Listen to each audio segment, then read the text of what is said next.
যথেষ্ট আনন্দ করছো, আমিও তোমাদের মধ্যেই করছি। তবে আমি বেশি যতটা ঘোরার কথা ততটা আমি ঘুরছি না, আমি ফুল নামে রেস্ট নিচ্ছি। সে যাকে বাপের বাড়ি এলে এরকমই করি আর কি আমি। আর সকাল থেকে দেখলে তোমাদের পুকুরে, ওটা পুকুরের মাছ ধরা, পুকুরে মাছ ধরাটা হয়েছিলাম দেখাবো, কিন্তু তখন অলরেডি বৃষ্টি পড়ছিল, এখন আমার সেটা সম্ভব হয়েছে। পুকুরের মাছ যেটা বৌদি কাটলো, আমাদের এই পুজো বছরে 4-5 বার করে মাছ ধরে, তা পুকুরের মাছই আজকে হচ্ছে। রান্না বান্না মা করছে, বৌদিও অনেকটা করে দিয়েছে, করে বৌদি স্নান করতে গেছে। আর আমি আর মেয়ে যাচ্ছি, আমাদের এখানে দামোদর নদী আছে, আমাদের গ্রামটা একদম দামোদর নদীর একদম গায়ে, একদম যাকে বলে দামোদর নদী আছে, তারপর বাঁধের একদম গায়েতে যেটা বলে সেটা। আজকে ভাবছি তোমাদের, আমি যেমন দেখতে যাচ্ছি অনেকদিন বাদ দিয়ে, মেয়েকে কোনোদিন দেখায়নি, ওকে দেখাবো আর তোমাদেরকেও দেখাবো। চলো আমাদের দামোদর নদী আর দামোদর নদীর যে বাঁধ সেটা তোমাদের দেখাবো, তোমাদেরও খুব ভালো লাগবে। তো চলো, আর দেরি করবো না, এখন বাজে ঘড়িতে এই 10:30 এরকম হবে। চলো।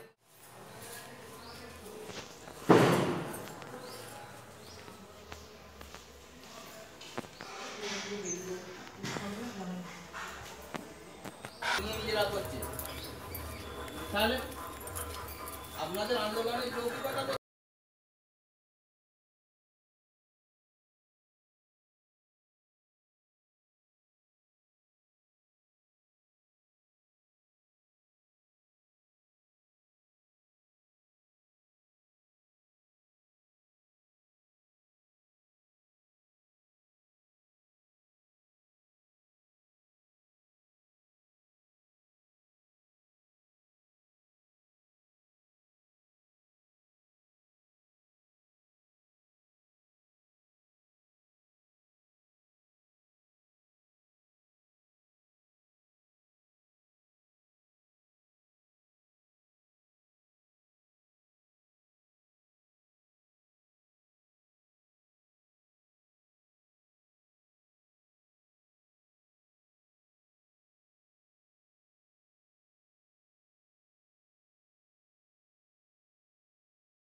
ডিভিসির খাল, মানে দামোদর নদীর থেকে যে শাখা মতন বেরিয়ে যায় এটা যে ডিভিসির খাল।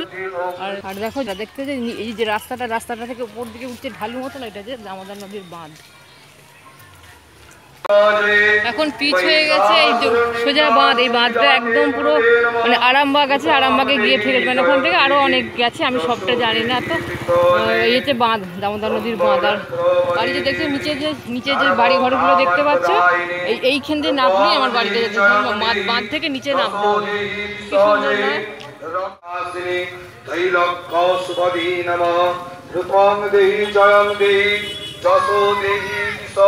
আর এটা নদী যাবার রাস্তা, নদীতে যাচ্ছে।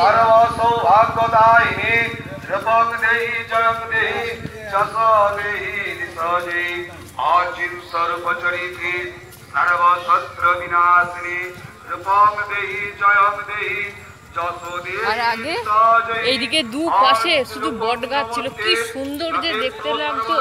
আমাদের তখন ছোট বয়সে এগুলো দেখি যে আস্তে আস্তে সব কেটে দিয়েছে, সব জায়গাতেই যেরকম গাছপালা কাটা আর কি। আর সেই বটের হাওয়া আর ছাওয়া এত সুন্দর লাগতো, সেই মানে অপূর্ব যাকে বলে। সেগুলো যাচ্ছি দেখছি, আর সেই আগের সব কথাগুলো মনে পড়ে। আমরা কখন ছোটো বয়সে খুব আসতাম, এমনকি স্নানও করতে আসতাম। বাড়ি থেকে কত 5-7 মিনিট লাগবে আসতে। দাদা বলছিল বাইকে করে আসার কথা, আমি বললাম না, আমি একটু হাঁটবো, হেঁটে একটু দেখি। এই রাস্তা তো অনেক, কত বছর যে আসিনি, এমনি আসি কম, তারপর আসলেও বেশি থাকতেও পারি না, চলে যাই। আর দেখো এই যে কত ধান জমি, নদীর চড়া, এগুলো এই মানে এত অনেকটা পর্যন্ত চওড়া ছিল নদী আস্তে আস্তে ছোট হয়ে যাচ্ছে, চড়া পড়ে সেই চড়াতে এইসব ধান জমি হয়েছে, চাষ হয়। আর দেখো কত ধানের ক্ষতিগ্রস্ত হয়েছে বৃষ্টিতে।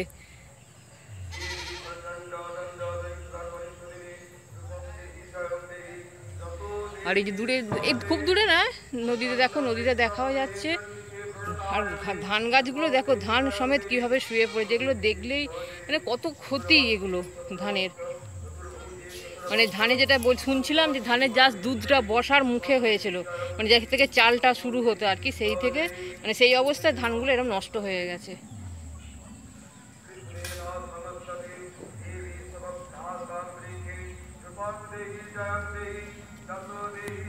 আর এই যে দেখো বাঁধটা একদম পুরো রাউন্ড, কি দেখো দূর থেকে কিছু গাড়ি মানে সাইকেল বাইক দেখা যাচ্ছে, বাঁধটা ওইভাবে ঘুরে সোজা চলে গেছে একদম আরামবাগ। আর যে ডিবিসির খালটা দেখালাম, আর দেখো এখান থেকে সোজা একদম নদী থেকে শুরু হয়েছে, নদী থেকে ওখান থেকে শুরু হয়েছে ডিবিসির খালটা, আর বাঁধের তলা দিয়ে মানে খালটা বেরিয়েছে।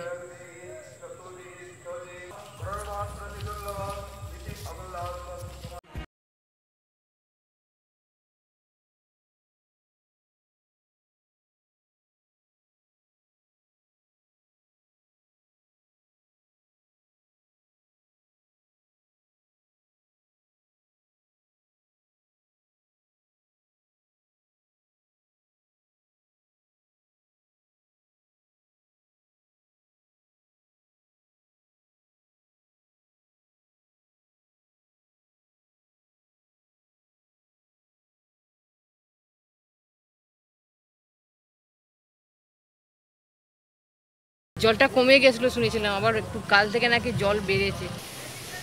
দেখো দামোদর নদী দেখো, আগে আরও চওড়া ছিল, আর কিছুদিন আগে পর্যন্ত মানে আরও বেশি জল ছিল আর কি, কাল থেকে আবার জল নাকি ছেড়েওছে, তাই জন্য জলের স্রোতও বইছে।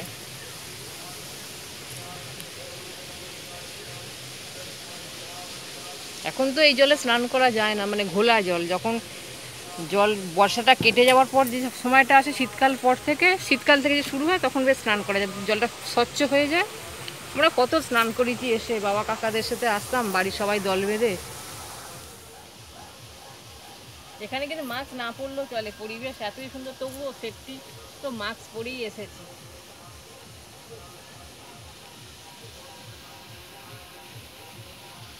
পাড়ে দেখো ভাঙন ধরেছে, একটু দেখো।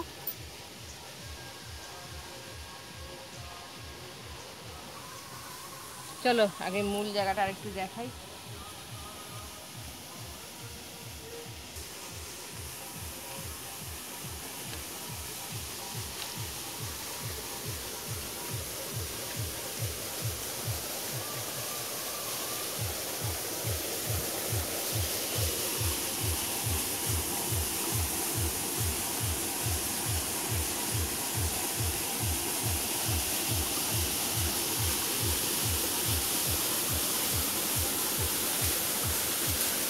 খালের জল আসে গিয়ে নদীতে মিশছে জলটা।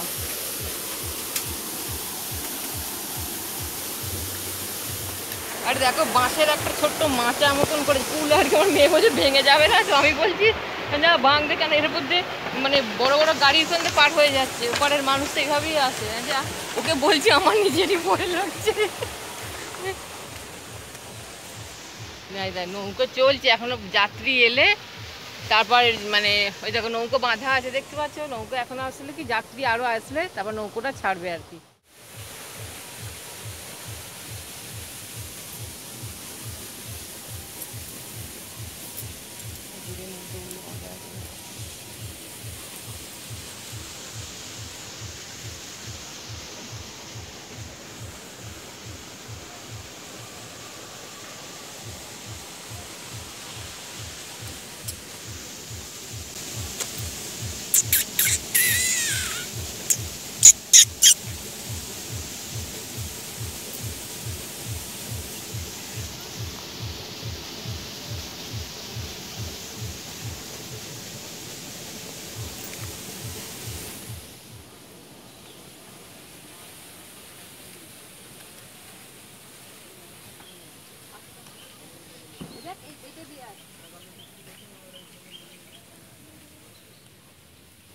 এখন নৌকোটা অনেকক্ষণ ওয়েট করতে যাত্রীর জন্য, দুপুরবেলা এখন দুপুরে নয় মানে ফাঁকা করে কোনো কিছু ছেড়ে দিল, ওরে পারে যাবে।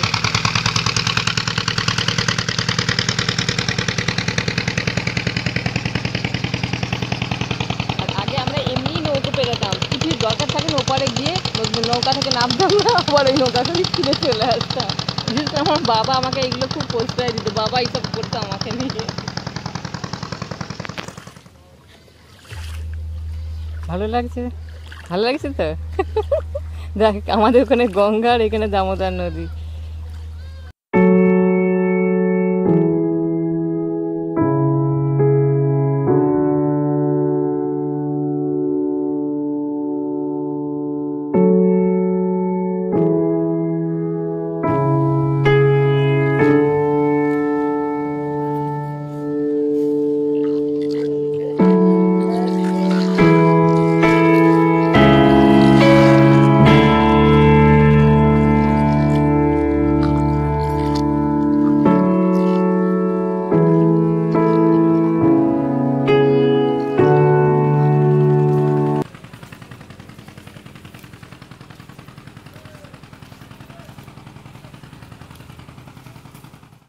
আমাদের শহরের মানে গঙ্গা নদী একরকম, তার পরিবেশ একরকম, আর এটা পুরো একদম নদী, গ্রামের মধ্যে যে নদী, এর পরিবেশটাই অন্যরকম।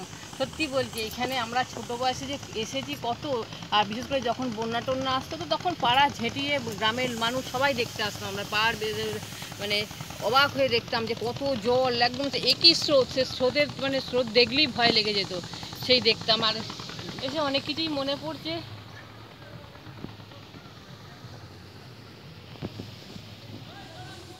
পুরনো স্মৃতি যতই মন খারাপ হোক, সেটাকে নিয়ে বসে থাকলে তো হবে না। অনেক তো কিছু মনে পড়ছে, সত্যিই মনে পড়ছে। সেই ছোটোবেলার দিন তো আর ফিরে আসবে না, কিন্তু আমি যে মেয়েকে নিয়ে এখানে এসেছি, এর আনন্দটা আমার কাছে অন্যরকম। তা নিশ্চয়ই তোমাদেরও আমার এই গ্রামের পরিবেশটা নিশ্চয়ই তোমাদেরও খুব ভালো ভালো লেগেছে, ভালো লাগার কথাও।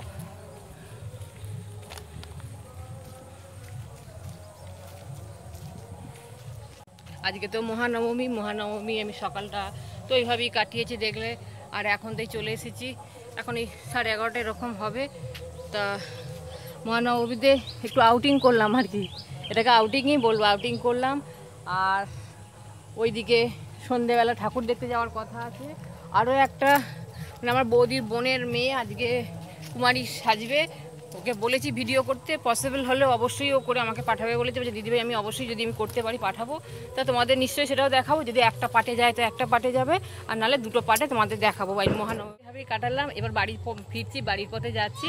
আর কিছু মানে করতে চাইছি না, এবার একদম বাড়ি যাব, একটু পরে খাওয়া দাওয়া করবো, খাওয়া দাওয়া একটু ঘুমোতেই হবে, নাহলে দেখতে ভালো লাগবে না, সাজুগুজু করতে হবে তো।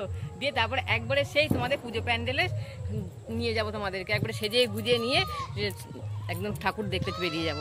তো চলো, এখন আর একদম না, এখন